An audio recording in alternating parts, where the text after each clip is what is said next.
So tell me, what would you like to talk about today? You know, I have been having some I've been having some issues with uh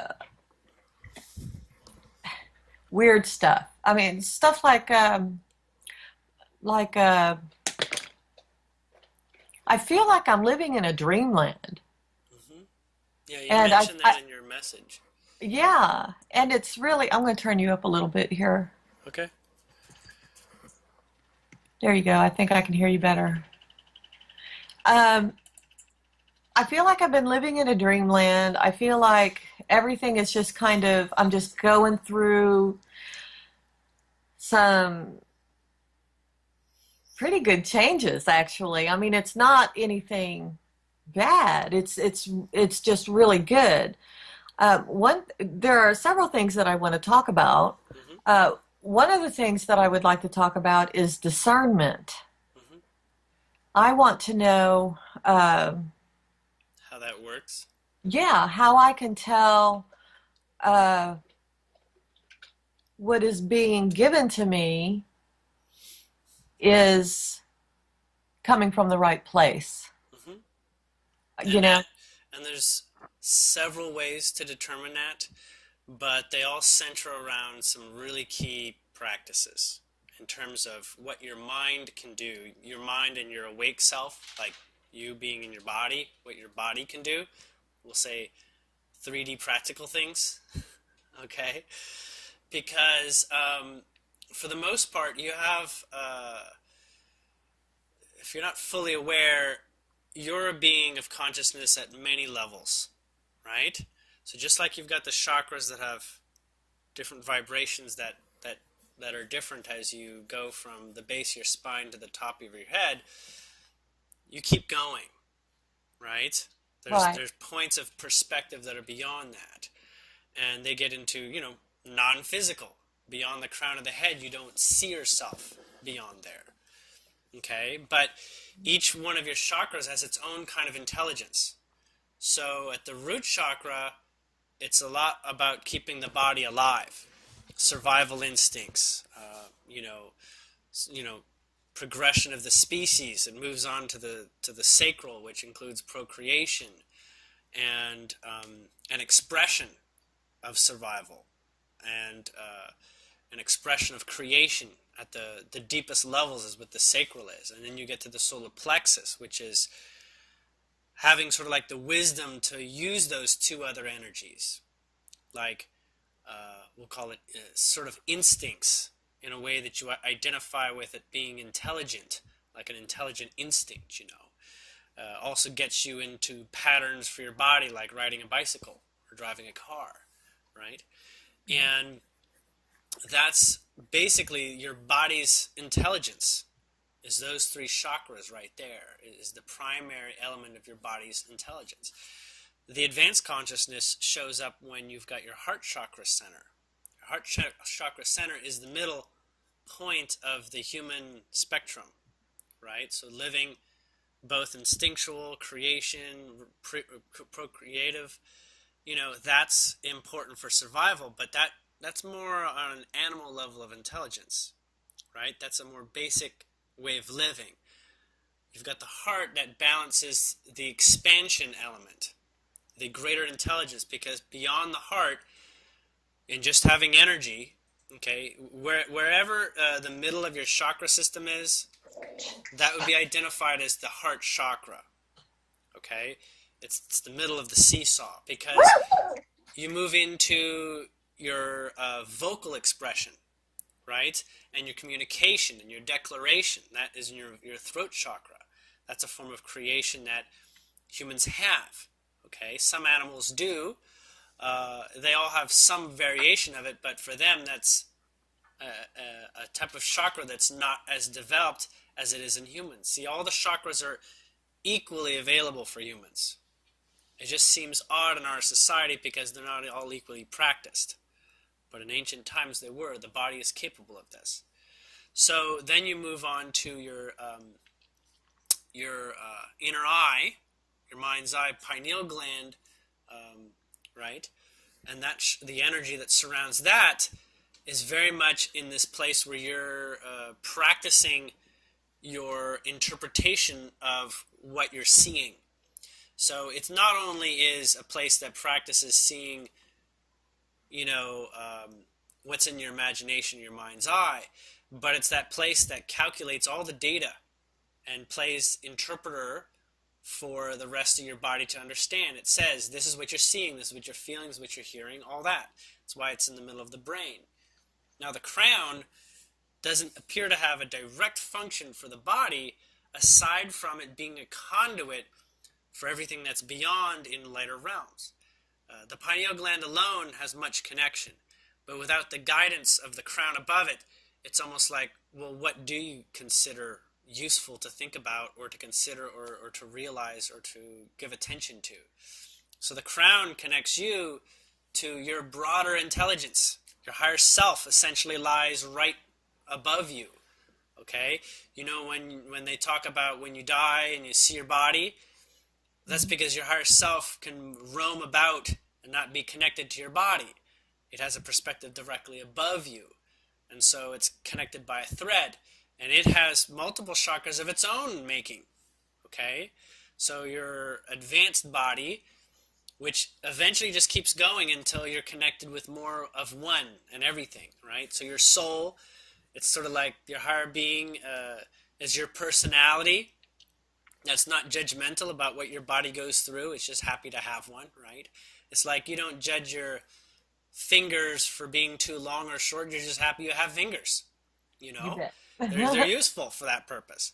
And so your higher being is in that in-between that connects you with your soul, which speaks on another language, sort of like translating that. And so when we look at this place where, how do you know, and you're getting back to your question initially, how do you know in discernment what is of value? Well, each of your chakras got a different opinion because it's got a different point of contention for how it's valuable to it. Okay? Because each energy center operates for different purposes. So you have essentially in your body 7 different forms of intelligence, right? As you know, when you're sexually aroused in the sacral energy, that one's kind of running the show. When you're running from a bear, your root energy is kind of running the show, right? Your adrenaline. Exactly. Right? When you're, feeling your way around in the dark and you're not sure exactly what you remember about your space, you don't have your eyes, your guts, your gut instinct, your sort of gut memories are there to remind you how to navigate without your other senses, right? Your heart's there to remind you that love is how it feels. Love is what gives energy. All the chakras give energy of a sort. You're channeling through energy of all different sorts. It's like a piano, you're like a chord, and each key is like a chakra. So they all have their own meaning, and they all give their own contribution. And it is frequency. You can observe all this energetically as frequency, right? That goes to a higher pitch and a lower pitch, and it just keeps going. There's no ending. It's like the chaos spiral. So when you're talking about discernment, it is highly contextual, okay? Because anything you could take any subject matter, and you can derive especially if it's something physical, like a physical human experience, and there's damn near 100 different reasons for it existing, okay? Everything from all the different 7 chakras, how they are involved in it coming to pass or not. They tend to have greater themes. We'll give an example. A birthday cupcake with a candle in it, all right? That evokes a very particular meaning when we look at it. And our mind's eye already has an image of what your typical one would look like. It probably has frosting. It's probably pink or a bright pastel color. The candle is not your average, beeswax candle. It's probably got colors or spirals, and it's thin, and it's melt to melt down pretty quickly. It may come with a wrapper for cleanliness, right? The cupcake, it's probably served in some sort of wrapper system, and it's got a lot of sweetness. These are all qualities. Each one of these qualities gives you a particular experience. You can take out one of them and probably still call it a birthday cupcake, you know, based on the fact that it's being brought to you when someone's singing your birthday. So even on that level, you have like another meaning. They could give you, you know, a birthday fruitcake in the shape of a cupcake, and it's still your birthday cupcake, right? It Right, may not right. taste like a traditional cupcake. So there's multiple tools to get you to center in on a particular feeling. Like, why even have a birthday cupcake? To remind you to celebrate, to remind you more about yourself, and to give yourself a degree of respect and attention. Put yourself in the spotlight, center attention of respectful state. That's what birthdays are for. We celebrate special occasions this way. So there's a tie-in with that too. Okay? The colors may also have meaning. Maybe the frosting is pink and that's your favorite color. Okay? Or if it's light blue and that's your favorite color, or whatever it is. And the candle is also representative symbolically of the flame of the heart, of the life source that we identify in love. Candles often are that because they're not destructive, right? They burn and they're safe, essentially, right? You don't use it for cooking anything. You're doing it simply to observe it and to give it meaning by blowing it out, by saying, I accept this, and I'm taking this energy and transitioning it through the breath, funny enough, because the breath is also heart chakra. Okay? Notice the heart and the lungs share the same space. Okay? So when we're going back to the discussion of discernment, because that's where we're coming from, it's up to what we're focusing on. We can focus on the pink icing, and we'll say, this pink icing's telling me a message. What is it? Now, take away everything about birthday, and the pink icing has a meaning for you in that place and time. Take away everything but the candle. The candle is this meaning, place, and time. You look at the sugar. The sugar is this meaning, place, and time. The protective wrapper to prevent mess, that has a particular meaning, place for this place and time. Okay? The person that's giving it to you, it's being served, or if you're doing it for yourself, that has a particular meaning, place, and time. But altogether, each of those meanings sort of like create like a sentence. It's like putting words together. All those meanings spell out, happy birthday, Debra. You deserve a sweet high, right? And you offer your respect to yourself in blowing out the candle, indicating that you accept you're 1 year older and you're moving and transitioning through your life. Many, many meanings. We could say as a sentence, okay? So discernment has a lot to do with how many perspectives we can get on a subject. When we do dreaming, and we're going to get into your dreams because that's really where I know we're going. Dreaming is like reading a book. It has a lot of information, and it reads unlike a regular life. Why? Because it's actually decomplicating things. It seems like dreams, oh my God, it's super complicated. It's only complicated because you think there's actually, or you're expecting more there. But in fact, dreams are often symbolically sharing a dummied down conversation, a dummied down perspective, because it's all symbolic in the same way. You get like a candle, you're walking around maybe with a torch, but instead it's like a giant birthday candle in your dream. And in your dream, you don't feel it's your birthday, but you know this is a birthday candle. It has some context there. Birthday candle is like a word that says you respecting the transition and accepting something. And when you blow out the candle, when the candle's blown out, that's how you're transitioning in your life. That's how you're moving forward in acceptance. So birthday candle has that meaning in that way. So note, everything you experience is information. And you originally asked, how do I know if this is right or wrong? No such thing as wrong. Everything's information. The only thing that can come up wrong, and this is where we get down to the meat of the matter, is that your mind doesn't understand what's being said. I can say the word shit, and you'd be like, why are you saying a swear word to me? I'm like, I'm not. I'm describing an experience, right? And it's up to the interpreter to get it a particular way. And everything has meaning. Everything is like, it's like not judging the words in the dictionary. They're just tools to get you to a different level of understanding. Now, the body and the mind, their primary job, as you're probably aware, is about grounding. Observing on the higher vibrations, but below the heart, it's all about how to work with physical. Okay? From your heart and lower, it's all about handling physical. From the heart and up, it's all about how do I introduce things? How do I expand? Okay? It's about dealing with the broader experience. We could say the human experience and beyond. Right? So when it comes down to what is the body going to respectfully work with, the heart is the middle of the seesaw that says, this is good for me and my body and my physical life. Okay? Broader elements of you may seem like they're in judgment, but they're not. They're actually much more aloof, much more floaty, much more less meaningful. Like words don't hurt someone. A punch to the face hurts someone. Okay?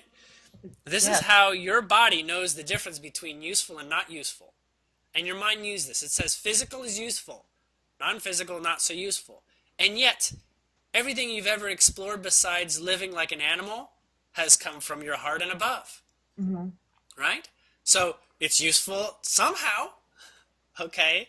So there's a part where your body is the one that is critically saying, am I ready for a change? Am I ready to change being an animal in a body and just living my life for sakes of survival or excitement at a very primitive level? Are we ready for advanced excitement, for creation on a whole nother level? Not creation just for survival, but creation as like a godlike being. Okay? So, I'm sorry, go ahead. So when we are looking at this, we're getting to a point where we're acknowledging the attributes that we always had as humans. They're just not exercised in the context of what you're calling discernment, which is, does this have value? Does this have meaning? Okay? And that's what I'm looking for, is the meaning. Because I'll tell you this. Okay, here recently, probably since the last time I talked to you, which was, what, a couple months ago or so? Yeah, it's like June. Somewhere around in there. June? Okay. I'm very empathetic. Empathic. Very sensitive. Mm-hmm. Extremely sensitive. Mm-hmm. You know, like I think I've said that to you before. You know, I can walk in a room and, you know, if there's negativity in there, I'm out. But now it's getting to the point where it's almost like I would rather just stay home. You know, just stay in my little room, in my little walls, and you know, I go out. Sure, I do. I go out all the time. I go whatever, you know, shopping or visiting friends or whatever, and that's great. But I also have this compelling need to tell someone if they're presenting themselves in a negative way to me. Mm-hmm. But they don't even have to be doing anything or saying anything. It's just their demeanor. You know, it could be their depression. It could be. You get the information from subtler indicators. Yes, and it's instantly. It's instantly. And I want to help them. I want to reach out and help them. But when I try to, and maybe I'm saying the wrong words, I don't know, but they become very defensive. And so I usually, you know, here lately, I don't say anything to them. I just excuse myself because they're not ready to hear it. And I know they're not ready to hear it. You know, usually people who are that way, they don't want to hear it. And this is, I'm going to describe continuing from where I came from, a little bit of what's going on here. Okay. Okay? This battle of wills Hmm. between wanting to protect an experience, the body wants to ground and say everything's literal and visceral. Okay? It works on at that level. It doesn't understand the subtleties. And this can be seen as the subconscious too. Okay? Subconscious intelligence too. Realized by the solar plexus energy as the highest form of intelligence of that. Well, even the heart is probably more like a spiritual advancement beyond the solar plexus. Okay? And you know you're getting communication because you have visceral, literal experiences in your body. Your feelings tingle and they go through Emotion. your body, whether it's adrenaline or endorphins. Hmm. Okay? This is how your body's communicating. And it's literal because it'll get you to cry. It'll get you to yell. It'll change your body's vibrational state.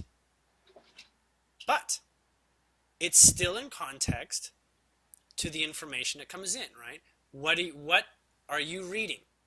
And so the responsibility of your, we'll say, your higher qualifications beyond just, pulverizing and eating as a, like a wolf or something like that, is this place where you as the observer are deciding what to feed the body.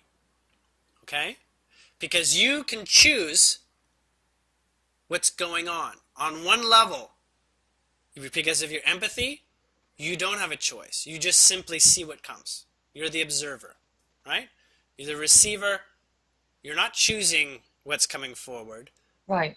but on some level you must, because law of attraction does not allow that to be not the case, right?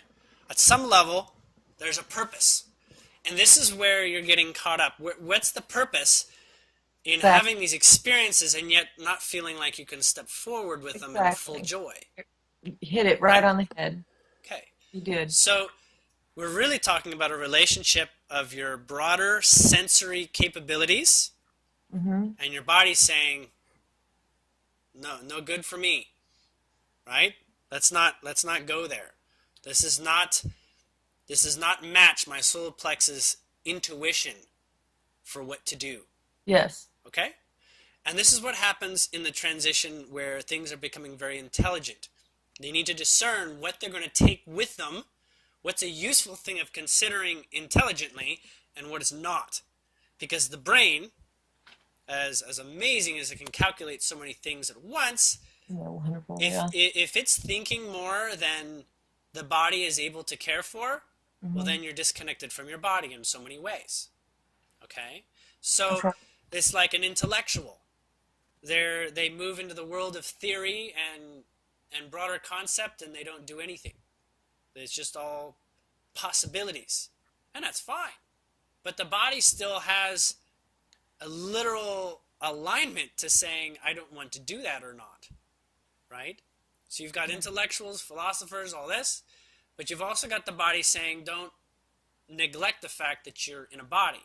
If you want to do all that, do that from like some other kind of body. Why be human? You can be, a Syrian or something and live that way from a higher vibration where the lower chakras are not so influential on your life. Okay? But this purpose, place, and time is about bringing those two sides of your energy together in harmony. It's basically how you work with energy because your basic body knows how to function. It knows how to breathe, it knows how to eat, it knows instinctually how to operate on a very basic automated level. But it's like training your cat or your dog to start talking and then start doing calculus and then start meditating and then start manifesting consciously without it being an accident. Everything's still created by a product of all your vibrations speaking at the same time. All your chakras are speaking at the same time on any subject. Some have more to say and more involvement than others. That's the way it is. Everything that you say, we'll say the cupcake or whatever, That's like a piano chord. It's got a sound literally associated with it. That's like pushing all these keys at the same time and it has a sound. Okay? Pleiadians will let me know that their replicators basically function off these sounds. They just put in the sounds. So that's what I do. Reads the sounds of a cupcake for a birthday and delivers it. Not only that, but that cupcake will find its way to the person that it belongs to. Somehow, if its purpose is for somebody's birthday, somebody will pick it up. Even if we push the button and we say birthday cupcake for Debra, and it's going to find a way because its purpose is to be there. Mm-hmm. Just in that society, they let it all happen. They say, oh, a cupcake. I pick it up. I wonder what it's for. I wonder whose birthday it is. They start asking around. Whose birthday is it? Oh, it is. Okay, great. I go deliver it. I have nothing in the way of making that easy for me. Our human life is a little different, right? You saw a cupcake in the malls just sitting on a table. You'd have a little bit more challenge to figure out who it belongs to. And even if it's edible or if it's poison. There's so many possibilities here. Okay? Right. Discernment now is what we're going to talk about because you have more choices than what would seem obvious. Okay? Your body knows the obvious. Body says, I find a wallet with money in it, I should return it to its owner. Body has memorized this. Society has punched into us, we should return this to its owner. It's the right thing to do. Right? Mm-hmm. We grew up with that. Mm-hmm. Return belongings to who they belong to. Yet, that is a principle that works, isn't it? I mean, it works. I mean, if things are lost, then we return them to their owner. In fact, at the same time, it also creates the definition for stealing. For the Pleiadians, if that person were to not be able to deliver that cupcake, they wouldn't say they're stealing it. They would say they're respectfully helping that on its journey. Right? And if they haven't accomplished it yet, then they find somebody who can. They find somebody who can carry that on, that legacy of getting that cupcake to whoever it is, you see. Right. And maybe they drop it and it smashes.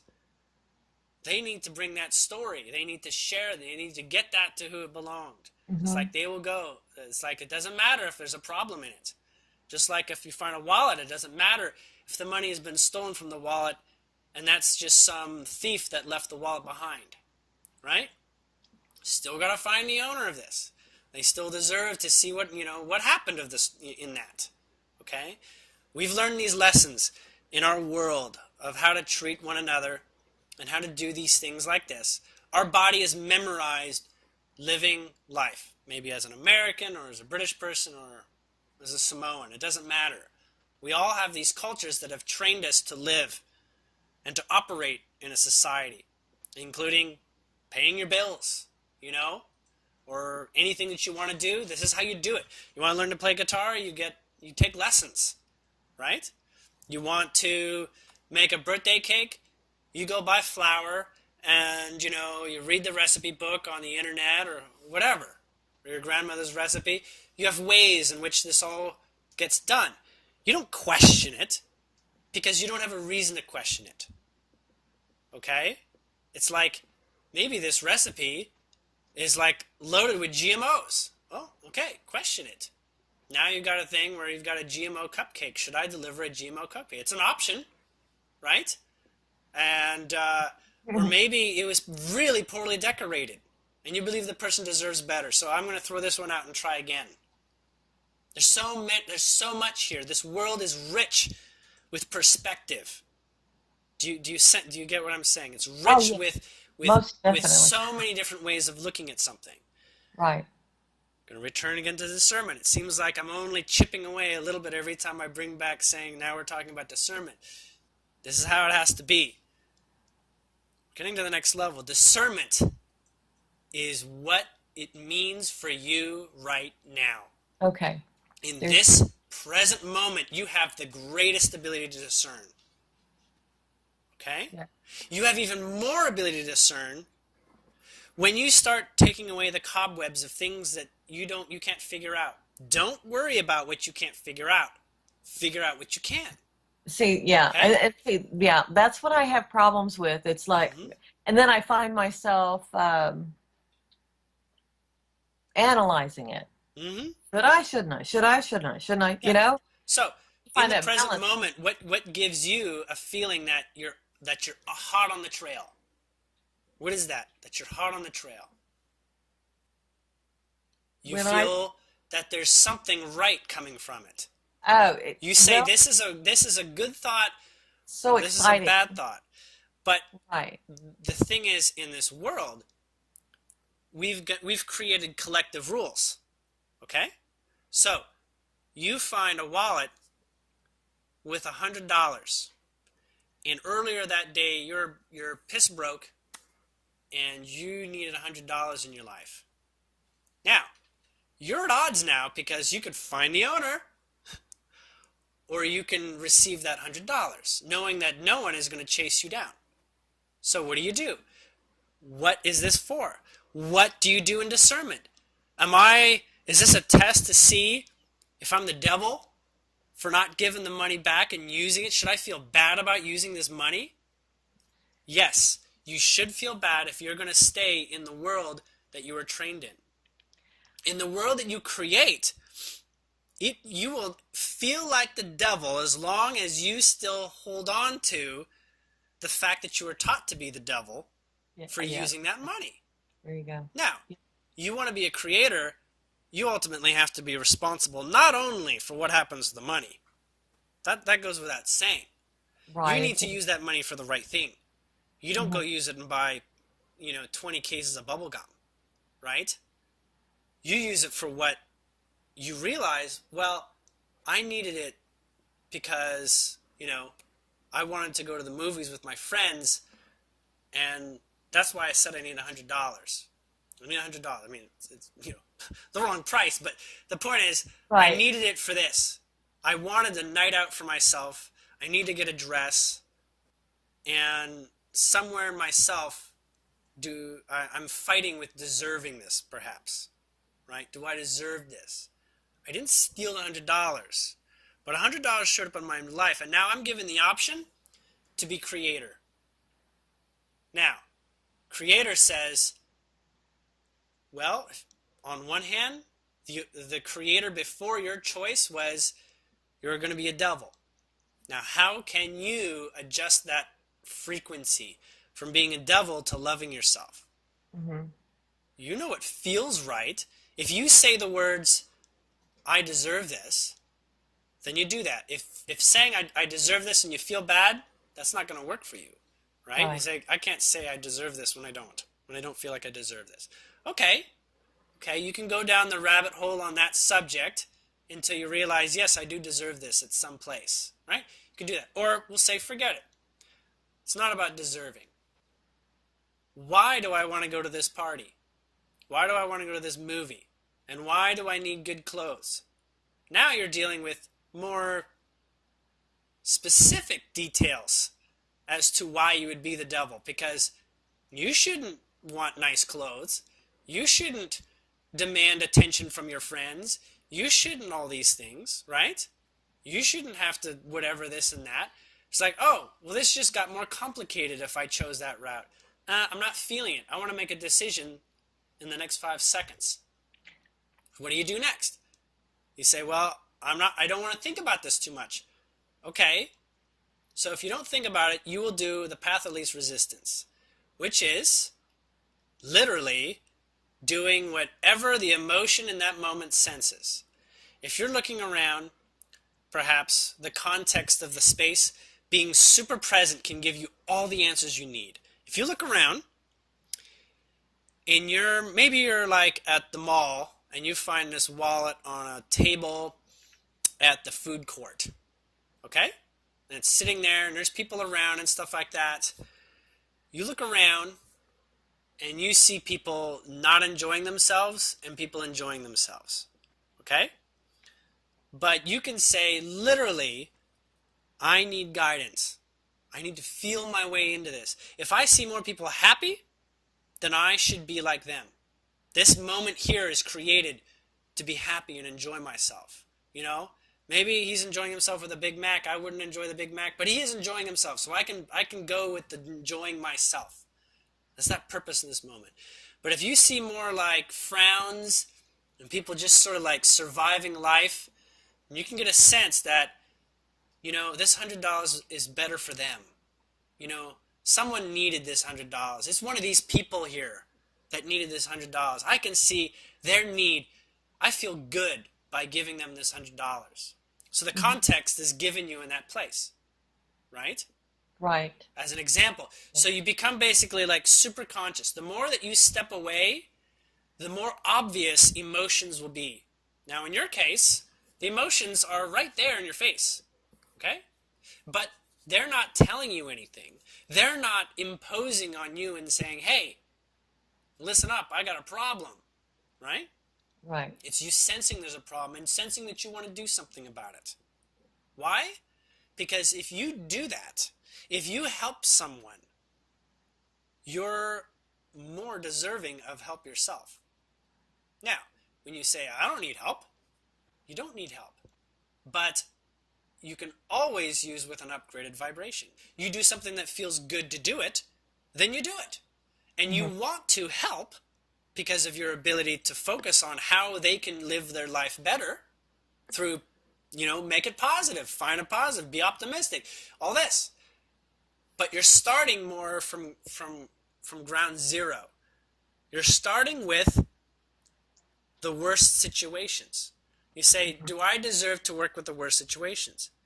You couldn't be there if you didn't ask for it that way. How do you ask for it that way? You attract it that way. There's things in you that still vibrate, that hold these elements in place. You're literally, the entire world, including people, and all the signals and all the signs, you see yourself in the mirror. It would be helpful, and this is what your guides are saying right now, if you spent a day carrying around a hand mirror, pocket mirror, little mirror, whenever you're confused, you hold that out, or whenever anything gets particularly emotional in an uncomfortable way, or feeling helpless, in any way helpless, this is your putting things into perspective mirror. You hold it up, and you look into it to get the answer. And the answer is always going to be looking right back at you as you. Okay? Now, you'll keep it in your pocket, so when you happen to just touch it in your pocket, incidentally, it'll remind you you have this tool. Now, you may not see the answer right away, but you know how it is when you look in the mirror long enough? You come to a blank slate. You basically clear, right? You don't fidget. You get to a point where you're just staring at the image of yourself. And you're very neutral, right?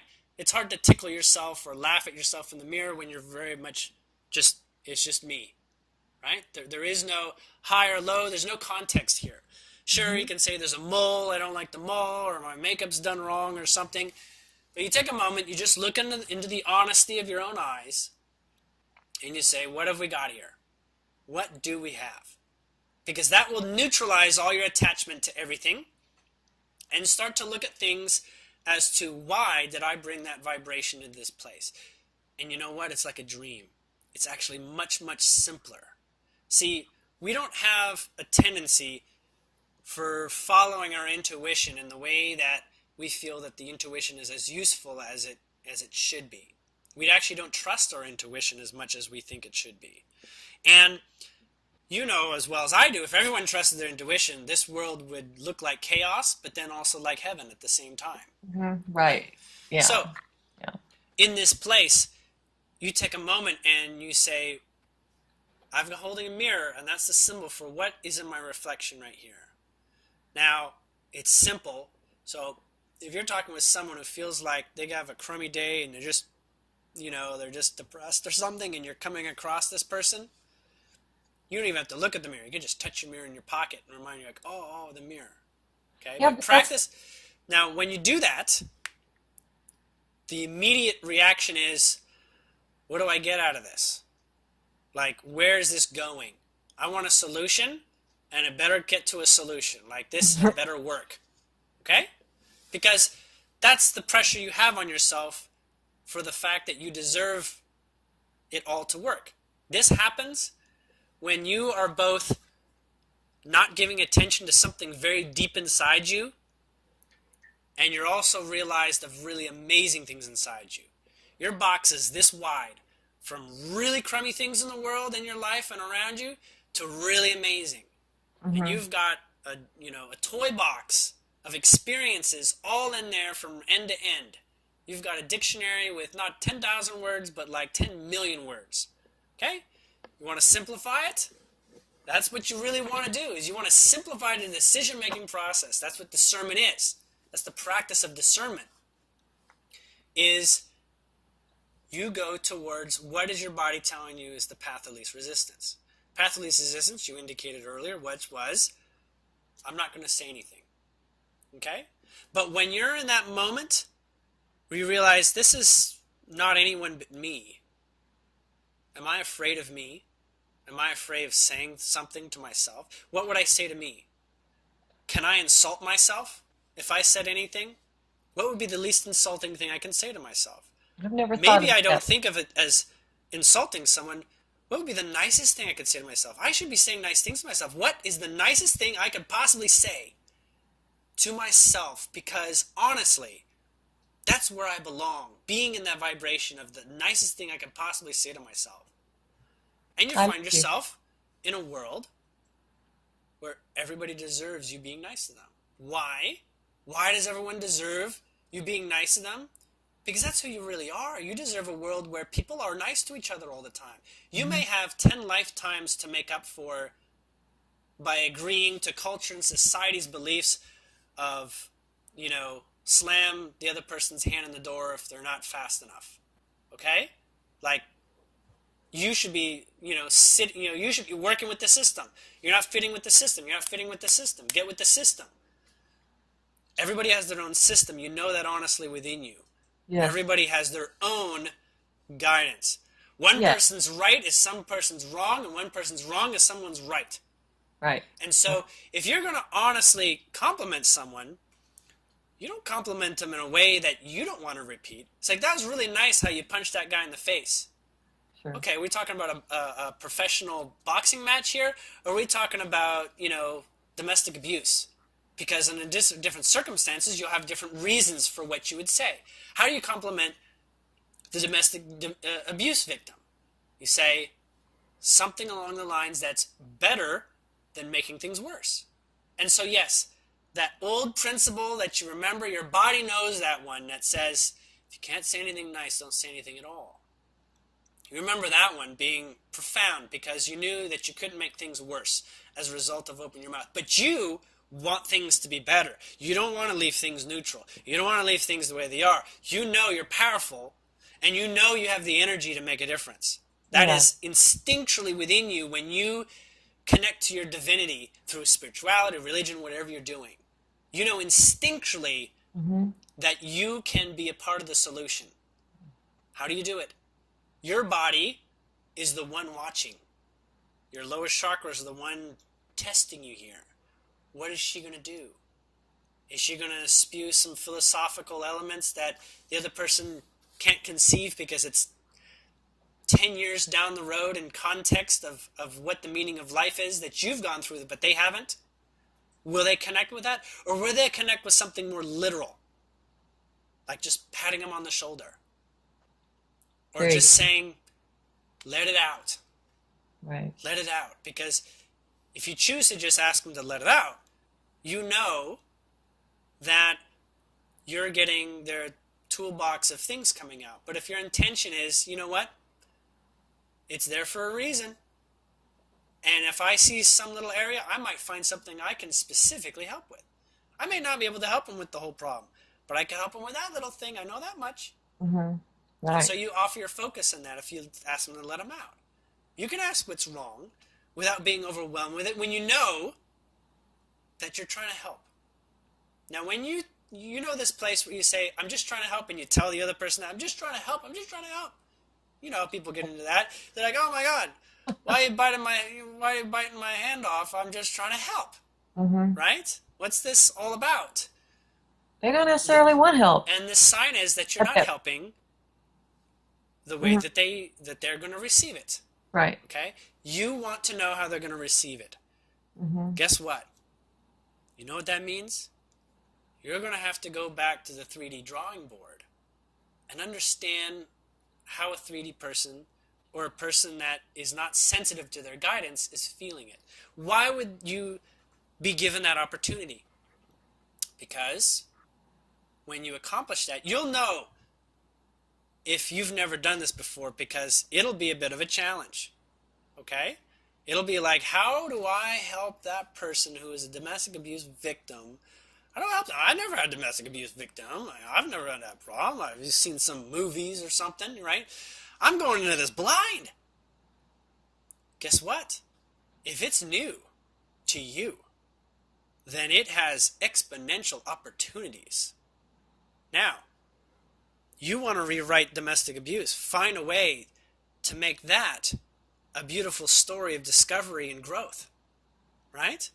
Because Right. that would be the good feeling way of going about this. This idea of cheering people up for the sake of cheering people up is nice. But if it's something literal, right? And they don't want just, you're cheering someone up for the sake of cheering someone up, sometimes doesn't feel like it's going to go very far. Hmm. But if you get down in there, right? You start helping them in the dark, trying to figure out what's really going on. You help them in the dark. You can only do that under one specific circumstance, is if you know where you belong. Okay? And when I say belong, I don't mean egoically belong. Your context is, I'm helping.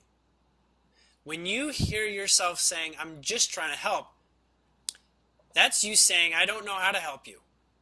And I really hope that you accept my problems helping you. And when that occurs, that means you've got more problems than the other person does. Hmm. Because now you've got something you can give attention to and say, I've got something I can work on. I got something I can develop. Sometimes that's actually all it is. It's as simple as that. It's to make you out to be a buffoon, and that person hates at a soul level in some dimension. They hate having to be the bad guy to tell you off, right? But you weren't going to exactly tell yourself off because you practiced all the high vibrations, but you weren't going to give attention to these low issues of where this hurts you. Okay? Right. So Hmm. in this way, say, I can resolve all pain as long as it's within me. You can always solve your own problems. Is that right? You have all the skills, you have all the broader insights and all the collective wisdom you've been through in your life. You have the solution to all your problems, but most people don't pay attention to their problems. They like the outer world. They give attention to the outer world. They give attention to the people. Okay? It's hard to do your makeup without a mirror. That's how it really is. You want to do your makeup? You want to be wonderful? Use a mirror. Use a darn mirror. It'll make it easier. Let someone else bring to you the problem that you can address. And how do you do it? We don't say, oh, I hate my makeup. You say, I'm going to have some patience here. I've never done makeup before. Yeah, I know this as an experience as a boy and trying makeup on. I was like, this is not instinctual. Okay. I'm going to figure this out. I'm going to try it out. No, I'm screwing up. I'm going to see if I can clean it up. You work your way around with patience. You don't say, I screwed it up. I'm never doing this again. Throw it away. There's a certain degree of detachment from the end result because you're slowly making the progress. You're slowly easing your way. So when we want to help people, and it's like, oh my God, it's so difficult. It looks like means you're going to have to do slow and steady on this. Slow and steady. And anybody that has a lot of time to give, that's a sign that they got room for slow and steady for people. Okay? So in this case, when you want to help someone, first critically sort out, do you have the time to go slow and steady? Or you have the other option. Do you have something nice to say that you believe is actually deserving? Do you have something nice to say? Because if you say something nice to say that they don't sort of deserve it, you're kind of only giving them, half a candy. Okay? Yeah. You're really, you could do more, right? And half a candy doesn't feel sufficient in many cases, so make a decision. Am I going to go for this, or am I not? Path of least resistance says, I don't have to do anything. You don't. Because you know what? Fundamentally, everything outside of you doesn't matter. You could figure this all out in your own bathroom, in your own mirror. You can figure the whole world out in meditation. You can. But you know what? It goes really fast if you have a mirror. You can become Buddha overnight. Just by deciding to walk up on stage at a rock band and sing your heart out, even if you absolutely suck. In fact, it's even better if you suck. Because you will destroy and transform yourself in that experience. Yeah. You will. And that's it. The pace that you go at with regards to working with people is entirely, do I have the time to go through this? Because you know what? Just like the systematic element we call karma, where things come around, we call karma like a problem. But it's basically saying things come up when you're ready to take another shot at it. And the one thing the Pleiadians, one thing I would say is nearly at the top of the list of things that they taught me, is the most amazing thing. Everything you're ready for. You are ready. If something shows up, you are ready.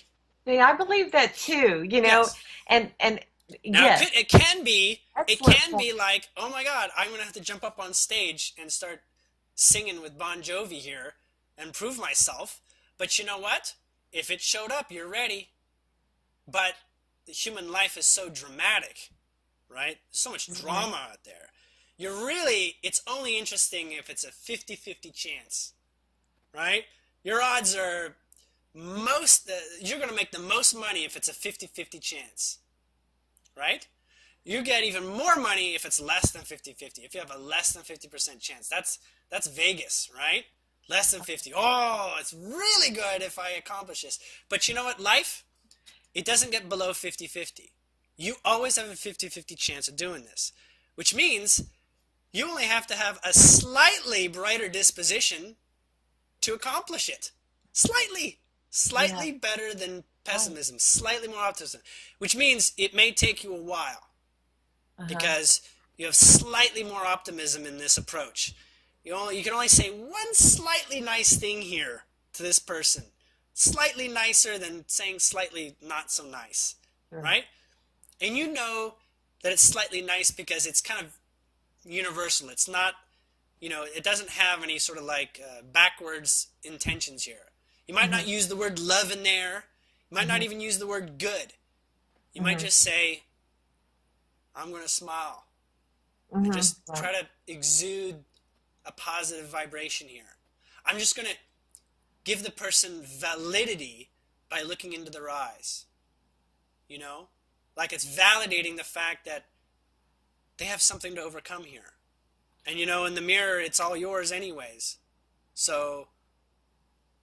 Yeah, and I think the biggest reason why, I choose to walk away or remove myself from the situation is because I know that in the past, I haven't been able to handle it well as far as soaking it up. I mean, I'm like a sponge, and I absorb it, and then I start to feel bad, and so it's been a struggle. It's like driving a car, okay? You're used to an automatic, and you know what? They're trying to tell you, you just want a Ferrari, but it's a stick shift, and the clutch is real tight, okay? Oh, and, you ding this thing up. It's like $1,000 a ding. So you're like, whoa, okay? Right? That's basically what it is. Right. And you say, don't give me the Ferrari. I'm not ready for the Ferrari. Yeah. But you know what? As you exist at such a high vibration so much of the time, it's saying, you're supposed to be in a Ferrari. Work out whatever issues you have with being afraid of driving this Ferrari because you deserve it. You actually belong in the vibration of the Ferrari. And when you get in, and you find a way to be comfortable, it may take days of destroying that clutch, right? Julien, I've done this before. Yeah. And and you just assure yourself that you're ready for this. A Ferrari is an obviously out there example, but it happens in small ways. Okay? Just like you know that someone deserves to be happy, it's the same story. Do they deserve to be happy? Do you deserve to have people show up that are happy without these issues that they have? Now, the issues can be very specific, and the issues can be very broad. It can be just like, I've had a bad day. Just there's nothing to talk about. It's just everything adds up, right? Right. And everything is wrong. Well, then, stepping back, the nicest thing you could say is not anything about any particular thing, but you can say something about the day. You can say something about them. You're such a strong person. Yeah. Don't say, how do you get it done? Because that's not helping. Because now you're saying, this is a bit confusing. I don't know how it is. And then they address the confusion. It's like, you're a very strong person.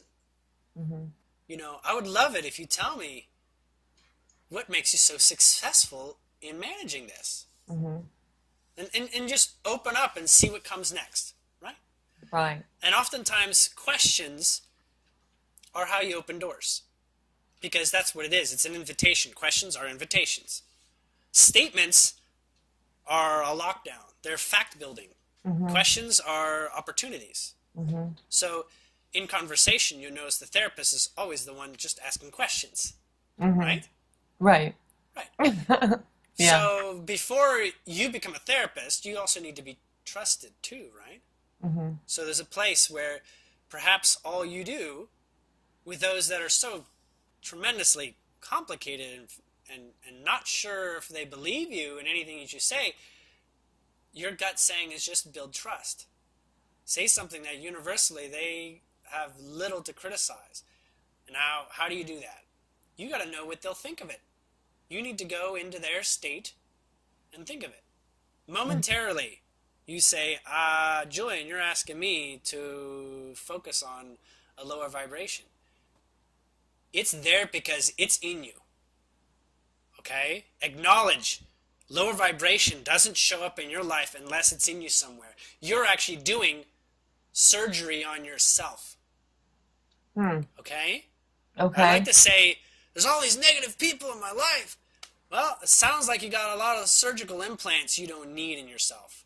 Okay. This is another question. I have a couple of other questions that I if we could get into. I don't know how much time we have left, but I feel like I have some blockages, you know, that are keeping me, you know, which came from, you know, the discernment is one of the things that I wanted to understand, because I feel like sometimes most of the time here recently, I have these blockages that are keeping me from not really making the right decision or choosing the wrong decision, but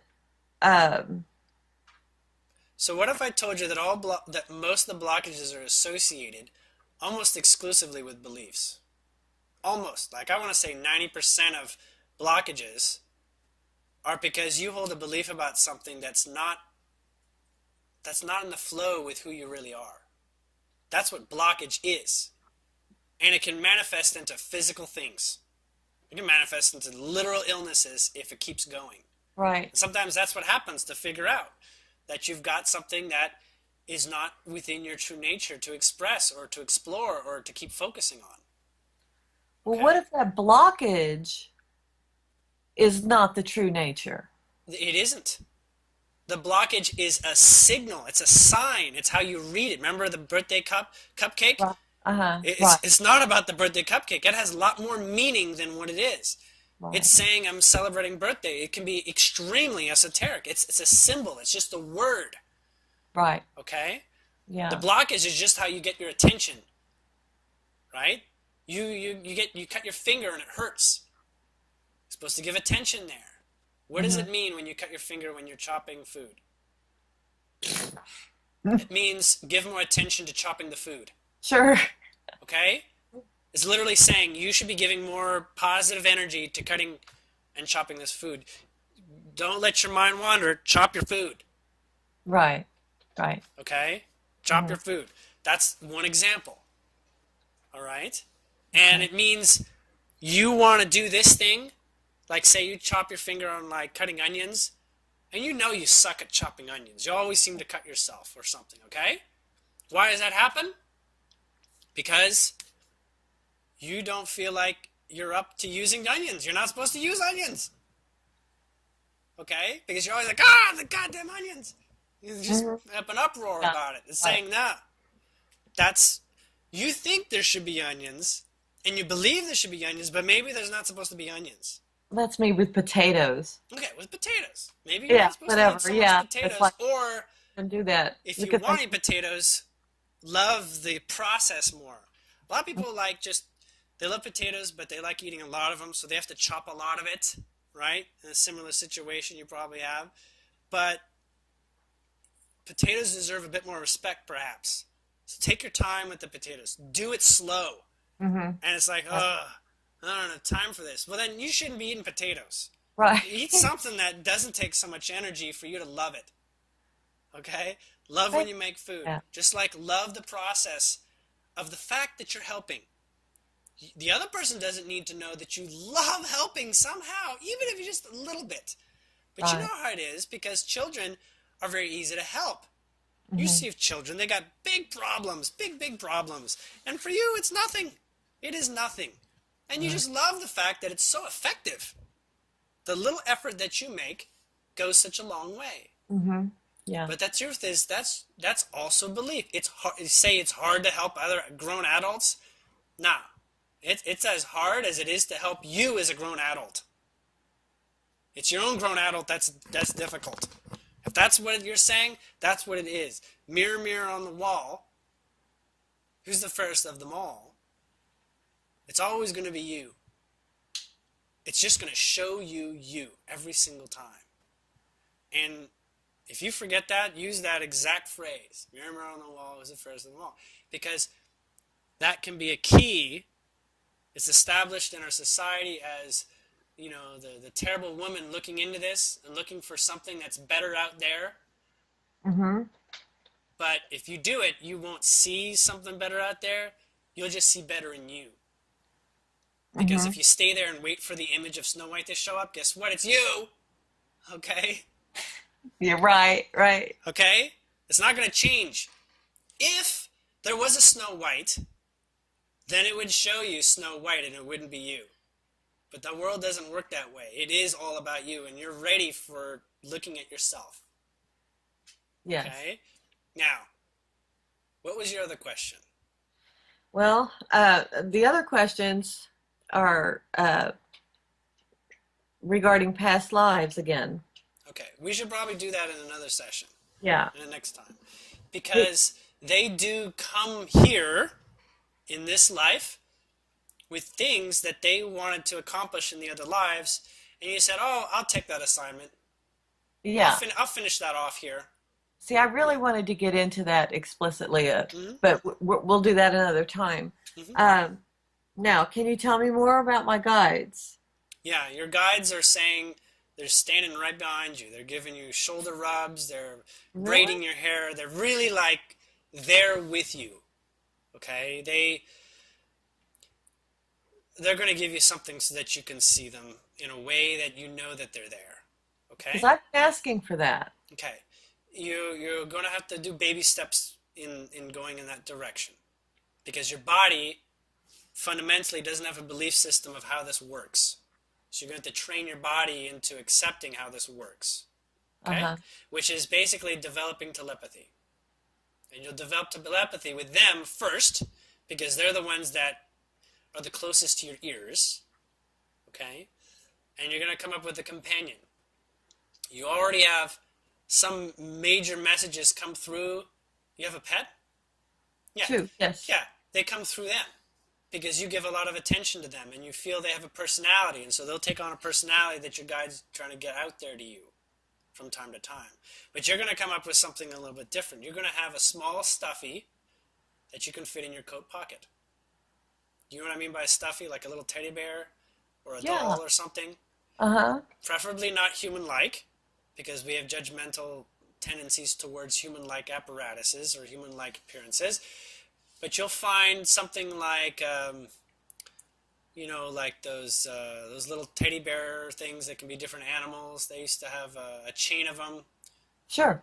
like tykes or something like that. Mm-hmm. Just go to the kids store and pick out something that's soft, cozy, and has little black eyes that you can look into. Okay? Okay. It doesn't have to be black eyes. It just has to be little cute eyes, right? Okay. Like a squirrel or something. And this one is your kind of your meditation buddy. This one you want to sit either in your lap, or when you're sitting, you can set it up on the edge of like a chair in front of you so it's at eye level. Okay? And this one is not exactly a mirror, but this one is a conduit. Okay. And so what you do is you just talk and listen for an answer, even if you don't get it. You talk and listen for an answer. If it's complicated, like more than yes or no, it's going to be harder to understand. But you can feel yes and no easiest, because that's really only two possible answers. You get to a point where you feel the maybe in there.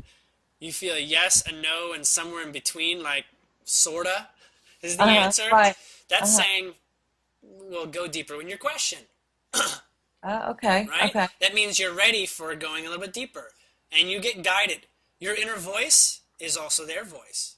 They will speak to you in your inner voice, your own voice.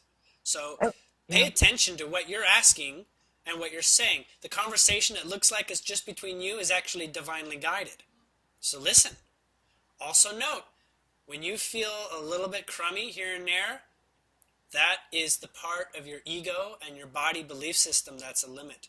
There, yeah. And And talk I and believe talk that with that. too. Yeah. Negotiate. Say, really, you don't want to talk about that? I mean, I can see so many positive things to come of it.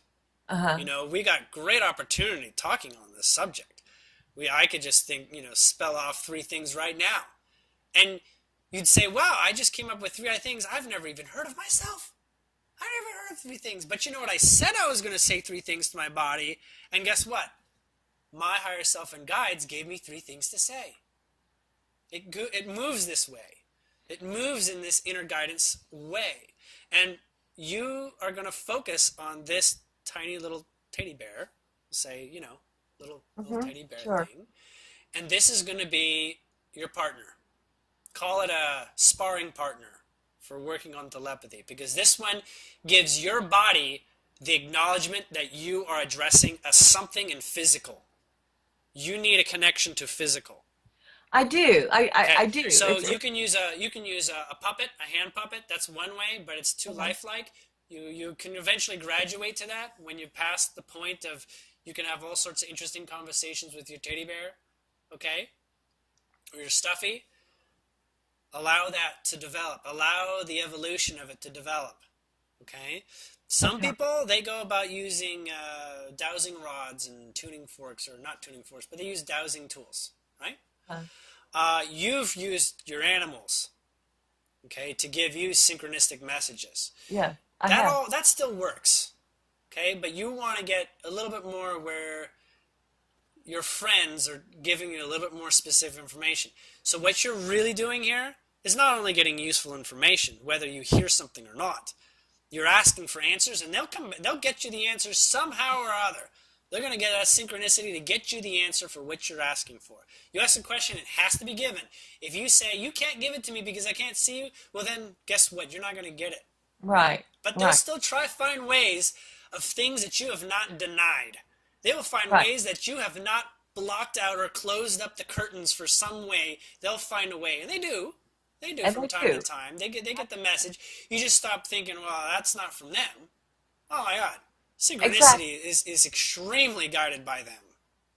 I Extremely guided. like I see these, I could be sitting here talking to you right now, and not that it has happened here right now, but I could be focused on you, but I will see a flash Mm-hmm. out of my peripheral Mm-hmm. of something, Yes. you know, or Something overlay like some lights, yes. yeah, I Yep. mean, it's just, so I do know that they are around me. And note that the timing gives you much greater meaning. What were you Okay, well, just doing? What were you just saying? All this. Let the present okay. moment give you the encyclopedia on what just happened. Well, I'll tell you this too. 1111 Hmm. is a big thing for me. Most people, yes. And generally, it hasn't happened lately. Hmm. Um, but there was like a 15-year span where every day, at least once a day, I would see that number. Hmm. Okay, every time. I mean, and then I stopped. Once I started to realize what it was, I thought, well, it's my guardians or my guides or somebody's trying to tell me something. Hmm. Once I started investigating that in myself, I started to realize that, something profound is happening at that moment Hmm. or about to right after that, shortly after that. Here lately, it probably hasn't happened in about 2 months. And I'm wondering if it's because now they understand that I understand what Hmm. that was about. You I'm can not go sure. deeper. The definitions can get more complicated now. So Yes. one, so 11 is you and you looking at yourself. You and your relationship with everything. It's the mirror we were just discussing. Okay. Okay? It's like saying, literally say, this is an opportunity for you to realize you created a game for yourself in self-discovery, and this is what you did in order to look more deeper into yourself. Okay? You're playing Monopoly against yourself. The Yeah. whole world of Monopoly out there and money grabbing, oh, that's you too. And you're playing a Monopoly with yourself. What does that teach you? Well, as the player, because I don't identify with being the banker, as the player, I'm learning a lot of things that bother me and concern me, and I would really like to rewrite this game. Okay, Yes. do it. Mhm. Rewrite the game. Mhm. Now we'll test it. How did it go? I failed. Well, it seems like you got more trying out to do, more discipline, or we're developing, or whatever to grow this. Because you know what? Inventing a game is no small issue. You want the world to change, and you know what? It is a vibration of you, so of course it has to if you decide to change the rules. You absolutely can, but you have to sort of convince the person that is standing here today, you have to like prove it to yourself that you can. A lot of people that are in a spiritual dimension are proving it to themselves. And you know what? There is no proof. The proof is in I'm here. The action. Yeah. I'm here. Yeah. Something happened. And Right. I can observe progress. If you don't observe progress, that's like saying, I'm not ready. All progress is in the realization that there is progress and finding it. And Because I that go, is the vibration of positivity. And the vibration of positivity is bringing you closer to who you are because that is the signature of your soul. I see a lot of progress. You do, And I know. that's what's so exciting within me is I feel so alive, just like sparkling, Yeah. and And you and have the energy to, and what I'm trying to get to this message because we got to go. Um, okay. this is letting you know you do have the energy for these circumstances that appear to be challenging. Just let them be a game. Don't harp on the fact that somebody's winning or losing here. You have emotional context. That is like really, really useful because anybody that has a high level of empathy can get down in it, right? Fast. They're very sensitive as to what's really going on. They key in because their feeling Right. guidance center makes that good. So your Yes. ability to have empathy makes you sort of like a psychic about people's problems. Yes. Okay? Now, how do you do that? You don't act like a psychic. You gotta find a way of being like a Okay. normal person. I Yeah. trust me. I know this Um, situation. This is what my life has been in my transition. I've had to not go up to people and say I'm a psychic, but I have insight. That's right. Yeah, it. and I try not to say that at all. I try Right. not to let people even in on it because it's Right. like, because they see psychics as separate from themselves, which is not that useful. Yes. But they Or do if, have guidance. or You can whatever. even Yeah. find their own guidance. Either Right. way, your guides, whether specific or not, we can talk about it in our next session. Okay. Okay, and with your past life pieces. Just between now and then, before the next schedule, find yourself a stuffy that's brand new to your life, not one you already have. Okay. So you need to get a brand new one. Order off the internet. It's probably best to go through a store and pick one out. Okay? Okay. Everything matters. You gotta love this thing. You're like, this is the cutest little teddy bear of a Rottweiler I've ever seen, you know? I hate real Rottweilers, but this one's cute, you know? And it's perfect. Right. Right. And then that one will be mine And that because one it will will be chosen by my that will be guide. representative of one of your guides. They'll be One of, like, I can work with this one, and I will be. They're gonna help you pick. It'll feel good. It'll feel like, of all these choices that I have, which one's the best choice? And be like, well, I feel I've got like 3 or 4 here. You'll go through it and you'll sort it out, and you'll get the one that you're supposed to have. You can't get the wrong one, but as long as you're feeling your way and enjoying the process. This is important because your body is participating. If your body would be like, this is dumb, then this wouldn't be the exercise for you. Okay? I realize now that this is a public session, so other people, you can do this too. If this process doesn't feel good for you, then don't do it. yeah. You know? Oh, But feel that way this though. is what's being given specifically Think for about doing. it. Yeah. I gotta let you go. Okay. I gotta let you run. Sorry I had so many problems You on know, the internet. that's just part of life, and it Yeah. opens up a space for new things. So we'll continue. You know, let's book your next one after you've found your friend, because we'll do some exercises Okay. together. Great. Great. I'm looking forward to it. All Thank you, right. Julien, so much. You're very welcome. You have a good night. You Bye-bye. too. Good night.